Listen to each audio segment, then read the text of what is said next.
Well, the debate on DACA has come and gone again. This week, Republicans circulating a discharge petition that could have brought the immigration debate back to the House floor. Joining us now is Andrew Arthur, Center for Immigration Studies resident fellow. Thank you for joining us, sir. I appreciate it. Thank you for having me. I want your take, on this, the now past opportunity to debate immigration reform on the House floor. What was your take of what happened this week?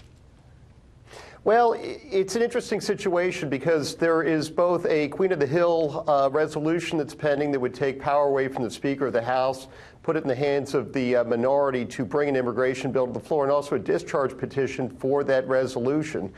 So, DACA is plainly an issue that's going to have to be addressed. Unfortunately, a couple of federal judges have decided to enjoin the ending of the program by the Department of Homeland Security.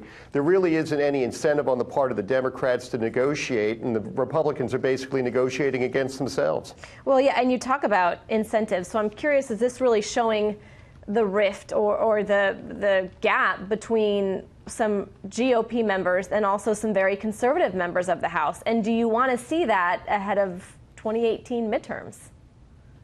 And that's part of the problem with the discharge petition is that the fact is that opinion polls are very much in favor of where President Trump is with respect to his proposals for DACA, including ending chain migration and ending the diversity visa lottery and beefing up the border, and where a lot of these centrist Republicans are. And the concern is that if they're successful in the discharge petition, they do have the Queen of the Hill, and they pass a bill with a majority of Democratic votes, that it's going to really dampen the enthusiasm of Republican voters ahead of the midterm elections. And Majority Leader McCarthy has already warned that this could cost the Republicans the majority in the 116th Congress, the next one coming up. Right.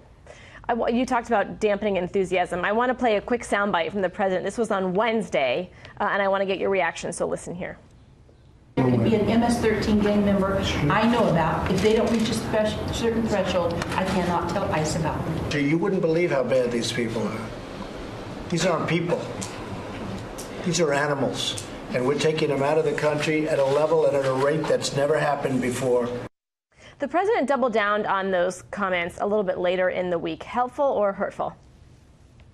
Well, with respect to MS-13, I mean, these are individuals who have no regard for human life. They engage in the worst possible criminal activity, and whether they're animals or not, they are individuals who have no regard for human life. And quite frankly, I think that the president was correct in terming MS-13 members as individuals who should be removed from the United States as quickly as possible and taking steps to do so. Well, and he's also vying for a legislative win here, but I'm curious with the fractured GOP and then the Dems on the other side who are saying that they're not going to support anything that includes funding for a border wall. Is he going to get that legislative win when it comes to immigration reform? Right now, as I understand it, Speaker Ryan is working with both centrist Republicans and more conservative Republicans to craft a legislative fix for DACA and for border security that will get a majority of the Republicans and will also pull along some Democratic votes. So I think that at the end of the day, the president will get his win. All right, Andrew Arthur, sir, thank you so much for joining us. We appreciate it. Thank you very much for having me.